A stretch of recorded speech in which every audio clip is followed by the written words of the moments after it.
recorra à intercessão dos santos nas suas necessidades físicas e espirituais. Os livros Novenas na Igreja Doméstica trazem 77 novenas poderosas para a sua vida. São 2 livros, um para o primeiro semestre e outro para o segundo semestre do ano. Os livros Novenas na Igreja Doméstica são exclusivos da loja Sagrada Face, www.lojasagradaface.com.br. Adquira o seu antes que acabe.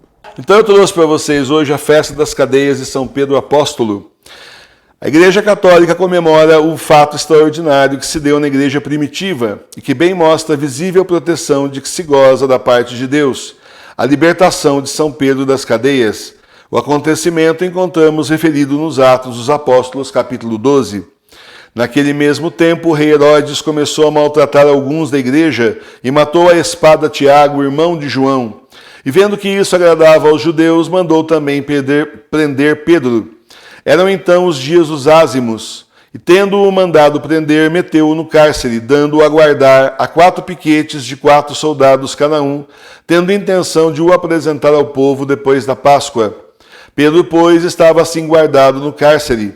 Entretanto, a igreja fazia sem cessar oração a Deus por ele. Ora, na mesma noite em que Herodes estava para o apresentar, Pedro dormia entre 2 soldados, ligado com 2 cadeias, e os guardas à porta vigiavam o cárcere.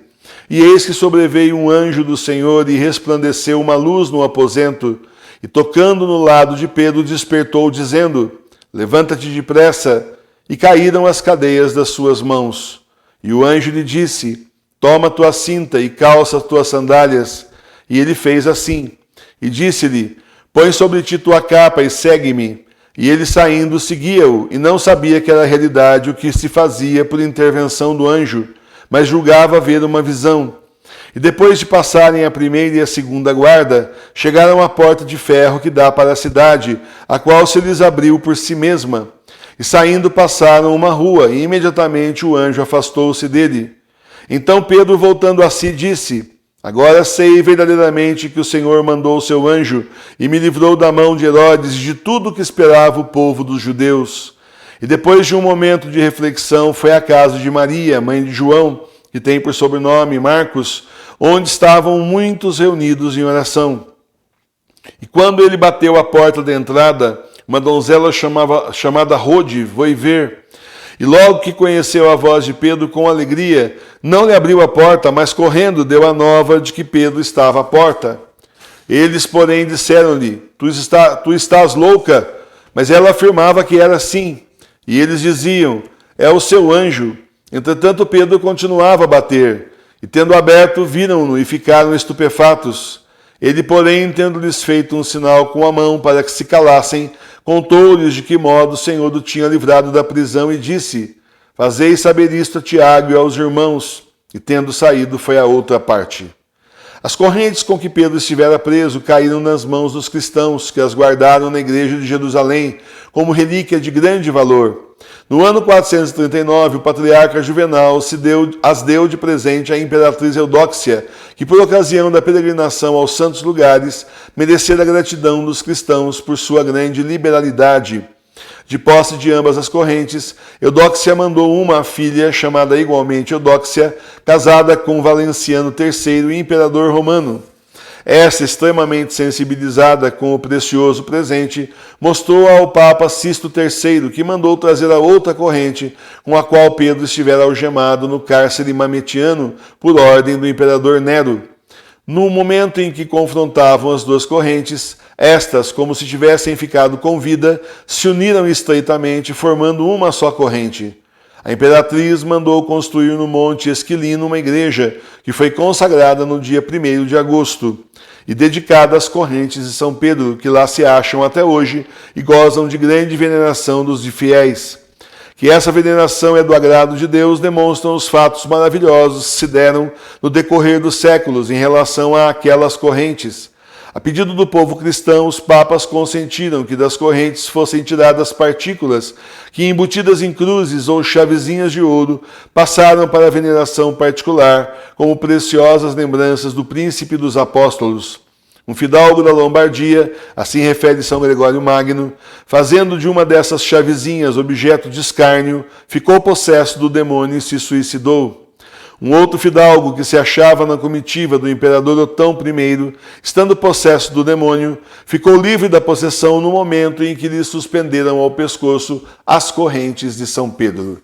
São Pedro, rogai por nós. Então, meus irmãos e minhas irmãs, tudo muito grande na igreja. A igreja tem aí as relíquias que são uma demonstração clara e histórica de tudo que está no Evangelho. Inclusive, Terra Santa é um museu a céu aberto. Cada lugar que Jesus passou, eles construíram igrejas, né? E também aí os apóstolos, marcando então os acontecimentos que estão no Evangelho e nos Atos dos Apóstolos. Então, meus irmãos, muita fé e muita confiança, porque sim, nós seremos perseguidos, mas o Senhor é por nós, está conosco, nos protege. Então, muita fé e muita confiança em Deus. E vocês, família Sagrada Face, nós todos aqui, serve para nós o exemplo da igreja na época, igreja reunida ali rezando por São Pedro e rezando por São Pedro, e tanto rezar e clamar ao céu que o Senhor enviou um anjo que salvou o nosso primeiro Papa. Então, para vocês verem a importância da oração. E o que era? Não era mais como uma igreja doméstica. Não era mais que um punhado de gente rezando, mas com muita fé e pedindo ao Senhor a graça da libertação de São Pedro, e conseguiram. Ele ia ser morto naquele dia. E, no entanto, não foi, justamente porque foi libertado milagrosamente pelo anjo. Tá certo? Não cabe mais nenhum tipo de reflexão.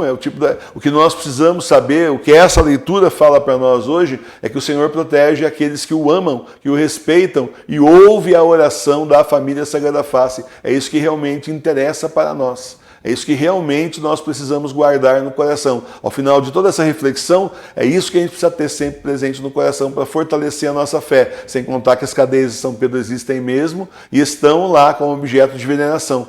É igual quando você vai em Aparecida, lá tem a coroa que a rainha Isabel, né, a princesa Isabel deu para Nossa Senhora, tem lá outra coroa, né, que, enfim, um outro papa deu, agora me falha o nome, e não sei se Paulo VI, se foi o João Paulo II, enfim. Em outro papa que deu a coroa, é a mesma coisa. A pedra que o cavaleiro tentou entrar, né, na igreja, na basílica naquela época, na igreja de Nossa Senhora Aparecida, e aquela pedra, então, a pata do cavalo ficou presa ali, tem a marca até hoje, essa pedra foi removida, está no museu. Então, a mesma coisa aí acontece com as cadeias de São Pedro, só que aqui são objetos de veneração, né? A gente às vezes vai e olha como museu, como peça de museu, quando devia ser peça de veneração, porque afinal das contas foi peça de um grande milagre. Então, meus irmãos e minhas irmãs, muita fé, muita coragem, confiança, conte com o Senhor. O Senhor é por cada um de nós. E aí então quem é que poderá ser contra nós? E rezemos uns pelos outros, porque o Senhor ouve a oração da igreja doméstica, da verdadeira igreja. Louvado seja nosso Senhor Jesus Cristo.